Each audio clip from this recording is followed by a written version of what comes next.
ఏం లేవు. సో కుటుంబం కూడా చూస్తుంటే అర్థమవుతుంది. కానీ సడన్గా ఈ డిసిషన్ తీసుకోవడం, ఇద్దరు పిల్లలతో సూసైడ్ అనేది ఎవరు ఊహించలేని ఇన్సిడెంట్. అది నాకు అర్థమవుతలేదండి. అది ఏం జరిగింది, ఎందుకు చేసింది. పిల్లలతో ఎప్పుడు మాట్లాడారు మీరు?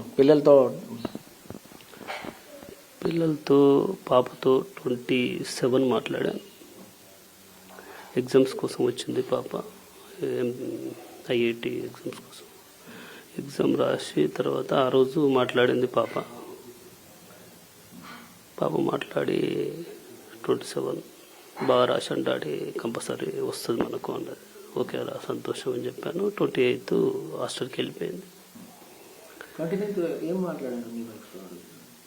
ఈరోజు 29 రోజు అమ్మాయి ఏం మాట్లాడు, నార్మల్గా జనరల్గా ఇంట్లో మాట్లాడేది, ఎట్లా పిల్లలు ఎట్లా చదివిద్దాం, ఎలా చేద్దాం, ఎలా అదే చెప్పాను. ఓకే, మన దగ్గర ఉన్నది అన్నీ తీసేసైనా పిల్లలు మంచిగా చదివిద్దాం, ప్రాబ్లం లేదు. పిల్లల కోసం మనం బాధపడదు లేదు, మన ఇద్దరం కష్టపడుతున్నాం, కంపల్సరీ వాళ్ళకు మంచి భవిష్యత్తు ఇద్దామని మాట్లాడాను. అంతవరకు డిప్రెషన్ లాంటి